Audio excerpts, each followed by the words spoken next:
Okay, it's going to be another classic Raw review. Want to get another one of these up before the WWE Network gets taken over by Peacock. So yeah, this is the September 22nd, 1997 Raw from Madison Square Garden. Very famous Raw. You know, as we get into the review, you'll see why. A lot of people, talk about this show, and I think a lot of people actually requested this. I think Foley actually said on the Monday Night War DVD that it was like the definitive Raw of the Monday Night War era. Just a lot of things, definitely happened on the show. But yeah, man. So we start off the show with The Rock as a heel, taking on Ahmed Johnson, and it's kind of funny. The Rock has kind of become like an afterthought, like when you think of this show, but. The Rock had just turned heel, I believe, on September 1st. So he once he came back from that injury, he joined the Nation of Domination and, started cutting these heel promos. And it was just, he just added fuel to the fire because the fans already hated him. Now they hated him now they were supposed to hate him. So it was really working at this time. So he had been a heel for like 3 weeks. And one-on-one match with Ahmed Johnson. I thought it was really good, man. I thought this match between Rock and Ahmed had a great crowd. I thought Ahmed Johnson was really good, especially back at that time. Just, for a television match, it's just a great way to kick off the show. And Ahmed actually goes over The Rock clean with like a Pearl River plunge or a Tiger Driver powerbomb. And Rock goes down clean, and it's hard to believe, but you got to keep in mind this is really month number 1 of The Rock's heel turn. He still had a long way to go. There was still a lot to accomplish. So, but yeah, I mean, how many times have you seen The Rock get beaten clean? Not that many times. But yeah, man. So the next segment of the night, we have The Undertaker in the ring with Vince McMahon. This is when Vince was doing commentary and kind of like assisting the guys in the ring. And so Taker's cutting a promo on Shawn Michaels. They're going to meet in the Hell in a Cell match. So this is the first ever Hell in a Cell coming up. And originally it was supposed to be a cage match, but, we had heard that Shawn Michaels pitched the idea of doing something different because he wasn't a big fan of cage matches. So there would be a enclosed, roof at the top of the cell, and the only way you can win is by pinfall or submission. So they're really hyping up the Hell in a Cell. And then Shawn Michaels comes out about how he comes out with the European Championship that he just won from Davey Boy Smith over in England.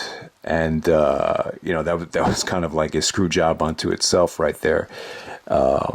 So Taker and Shawn, this promo right here. Yeah. So Shawn really goes into depth about how, he's been treated unfairly, how, they booked him to be a referee and it was a no-win situation. And he has to get into a Hell in a Cell with Death himself. So yeah, Shawn cut a pretty good promo here. This was, Shawn was just really entertaining, once he turned heel here. Obviously he was going to let it all hang out. In a lot of different ways in terms of, just everything. But yeah, his promo style, like he really kind of altered it with this heel turn. Like he really tried to make himself sound hated. And with these promos, you notice like he always would take like these little jabs, like to make them feel real. Whether they're like political jabs or whatever it is, that's just what he was good at. He even did it. Obviously, he did it to a T in the feud he had with Hulk Hogan in summer of 2005. But yeah. All right. So next match, you had Legion of Doom actually taking on Farooq and the Godfather. So Sunny was actually the guest ring announcer there. Eventually, she would actually go on to manage. She would go on to manage the Legion of Doom right there. But this really ended in a disqualification. I thought these two teams were really bringing it. I just felt like at that time, like no matter what kind of match it was, if it wasn't going to get that much time, you could just see it in the performers. Like they treated every second of TV time like it was life or death. So that's one thing you did notice about that match right there. But it ended up featuring a Nation of Domination beatdown on the Legion of Doom right there. And all right, so next match tonight we have Owen Hart taking on Brian Pillman in what was supposed to be a Intercontinental Championship tournament match. So Brian Pillman comes out there with Terry Runnels, Marlena, who's actually like dressed up like she's like a slut or whatever. So I think this is the this was the storyline here. I think Pillman beat Goldust at the September pay-per-view, and he had the stipulation was that if he won the match, he would get to sleep with Marlena for like 2 weeks, and he could dress her up however he wanted. So this is probably like the sluttiest Terry ever looked, which is kind of saying a lot. I'm a big fan of Terry. I really like her, but yeah, she kind of had this demeanor about her, like she was being forced, to look this way or dress this way. And Pillman was in a sling, and he was trying to get out of the match and, forfeit the match. And just, I guess, I think him and Owen were in the same stable. They were both in the Hart Foundation. So he just wanted to,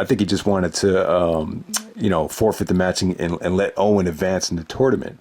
But Sergeant Slaughter, I think Sergeant Slaughter was like the commissioner at the time. So he comes out. He was good. I thought Slaughter, cut a good promo there. Very believable. Forced Pillman to wrestle the match. Pillman was, was telling him, I left the doctor's report and I left the X-ray report at the hotel or in the car or whatever. But Sergeant Slaughter wasn't buying it. Made Owen and Pillman wrestle, and it was kind of. They really didn't go all out here. The match actually ends with Austin coming out and Austin, beating down Owen Hart. Austin still trying to get his revenge from the SummerSlam incident where, Owen broke his neck with the Tombstone pile driver. So the Owen Hart, beatdown leads to the first ever, Austin and Vince stunner. So Vince comes into the ring and, he has all this security with him, trying to escort Austin out of the building. I think Austin was actually banned from wrestling because of his health situation. So Vince, nicely asks him, we need you to work within the system. We all want to see you compete, Steve, but at due time. And then Austin's like, so you want me to work within the system? You're not the one sitting on your ass out the house, So Austin contemplates working within the system, and then he says, well, and you could kiss my ass. And then that leads to the first ever Austin stunner to Vince McMahon. And, the crowd just ate it up. This is probably like the loudest chants for Austin I think you had ever heard at that point. The only thing I didn't like about it, I didn't like the way Vince sold the stunner. He basically sold the stunner like he was like, paralyzed. You see him kind of like, just the way he was twitching his head. It was just very, very weird, very awkward. But I don't know. I don't really think a lot of the Austin and Vince stuff has really aged that well. Like, this is not the main reason I wanted to review the show, but I just feel like it's just been recycled and, we've seen this footage a million times, but it's just funny because Austin's neck was like in really bad shape. Listen to some of these Kurt Angle podcasts about how serious the neck pain was. And, for Austin to, still wrestle, at this time was, a hell of a task. He really put himself at stake here. But, the thing is, like, Austin kind of morphed from what he came in as. His words was he came in as like a mechanic, more of a technical wrestler. Bret Hart actually called him the best wrestler in the WWE. And then eventually, like, once Austin, started to get pushed, he kind of became like the poster boy for the anti-wrestling attitude era WWE style, where it was more of a brawling style, punches, stunner, Luthez press. I mean, there really wasn't a lot of offensive moves in Austin's repertoire, once he started getting his push. But, the part of the deal was, Austin really didn't have to take a lot of bumps because of, his style. He was a little bit overprotective and, he didn't, it's not like he was Kurt Angle and had to wrestle, Chris Benoit and German suplex fests. The amount of, the wrestling didn't really take its toll on Austin's neck like it did with Angle. But yeah, man, but yeah, it's, I just think this about the Vince stuff, it sucks that, that Austin ever got injured. It sucks that Owen, dropped him on his head, and, it really cut Austin's, lifespan short. He had to retire before he turned 40, when you go back to WrestleMania 19. But I do think the neck thing, if it wasn't for the neck thing, like, this whole thing with Vince might have never happened. And I do think that, Austin's character was a little bit too hard, like, for everybody. Like, it's kind of like a DMX thing, a DMX Jay-Z thing. Like,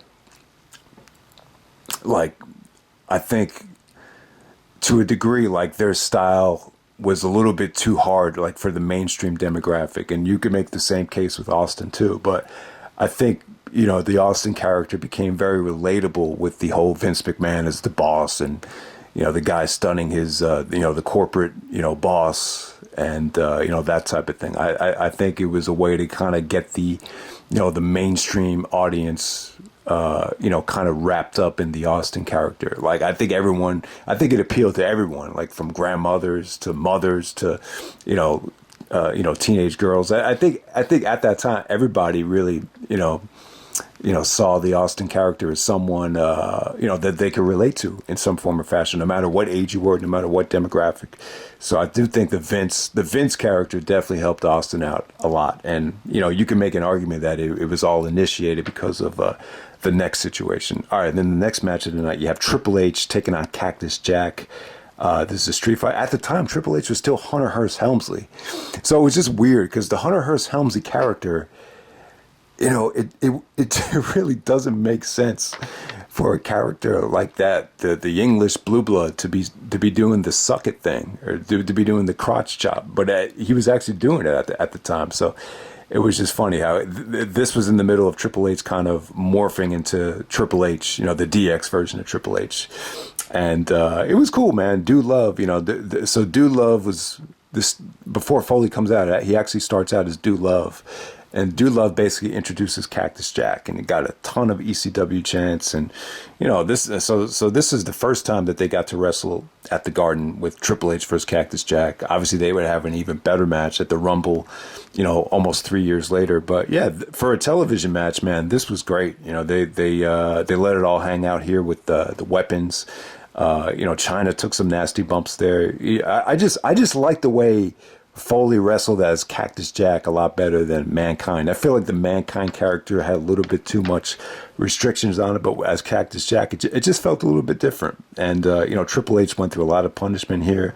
It was just good stuff, man. A good brawl. I mean, for a television, style match, I just thought this just really held up. This became one of the most famous matches of the Monday Night Wars. I think they put this on so many DVDs. So I'm sure most people have seen this match. The Triple H compilation, the Cactus Jack compilations, they put it on the Monday Night War DVD. And, the finish was awesome here. I think Foley actually counters the pedigree into a tombstone pile driver on this small, but just really like thick, concrete looking like table. I don't know if it was concrete, but it just looked really thick. And, so Cactus over Triple H didn't get too much time, but, yeah, I just thought for a television match, it gave you that ECW hardcore type of feel. And, so I guess, matches like this is why a lot of the, Paul Heyman and ECW fans say that, the WWE kind of, bit the ECW style to a degree. And, but yeah, man, this was good stuff. And so, all right, so the next segment, before we get to the main event, we have Shawn Michaels actually calling out The Undertaker. So Shawn and Triple H set up The Undertaker. When Taker comes out, Triple H comes out of nowhere. He's got like his head all bandaged up from the tombstone pile driver, but he still comes out. And then Rick Rude comes out, China comes out. So we have a DX beatdown on The Undertaker. So good stuff there. This was good tension. This is a good beatdown to really make Taker look like a strong babyface heading into the Bad Blood pay-per-view. And then the main event, we have Bret Hart taking on Goldust in the main event. So, yeah, so Bret Hart, this is his final Madison Square Garden appearance, at least for the time being. And he comes out as the WWF champion, talks about how, he's going to take on either The Undertaker or Shawn Michaels after Bad Blood for the championship at Survivor Series. And then he reminds New York City that he's the best there is, best there was, best there ever will be. And New York City, it. So I like that. That whole saying, it's not just a catchphrase, but I think I've stated this before. I love that promo because it's a direct reference to his work in New York City. Like, it's like, if you don't believe me, well, New York, check out my catalog of matches in Madison Square Garden, New York City. Obviously, Bret has a ton of classics at MSG, so I thought that was just a great promo there by Bret. So Bret Hart versus Goldust, hell of a matchup right here. Goldust is a great wrestler. He's been a great wrestler for so many years. I thought, Bret worked a very methodical match here. The fans are really getting on Bret from, the tons of go back to Canada chants. There were some "you sold out" chants as well. I think there were rumors that he was going to WCW at the time. But yeah, just good stuff. Just crisp, old school style match right here. It kind of had a feel of maybe Bret's style was becoming a little bit outdated to a degree, but yeah, this was cool, man. This might have been like the last clean victory I think Bret ever got in the WWF. He actually beat Goldust with the sharpshooter. Refreshing to see a clean victory there. So we had a lot of clean victories after the show on this show, which was very refreshing at the time. There was a couple of DQs with the the Pillman match and the Legion of Doom match, but you got some solid clean finishes here, man.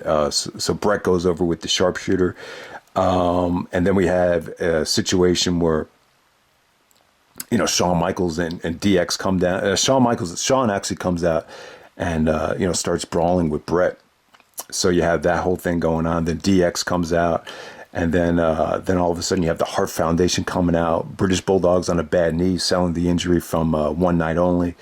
Owen comes out, and then all of a sudden Undertaker comes out and he double choke slams Bret and Shawn, the two heels at the time, to kind of, add some intrigue behind him getting the, or challenging the champion at Survivor Series. So yeah, man, I thought this was a good Raw, man, from Madison Square Garden. When I say it's the best Raw ever, I can see why some people say it because, the stunner situation with Vince, that really is the thing that propelled the WWF past the Monday Night Wars. It set the tone for how valuable Triple H and Cactus Jack will become. It set the tone for how popular and how hated The Rock was going to become within that whole year. So, and then you have Bret Hart and the, him with the championship and him with his, the anger that he had in the promo was definitely a sign of things to come. So yeah, I would definitely say this Raw really set the stage for a lot of the theatrics that would take place later on that year and later on within the Attitude Era as well. So that's September 22nd, 1997, the dawn of the Attitude.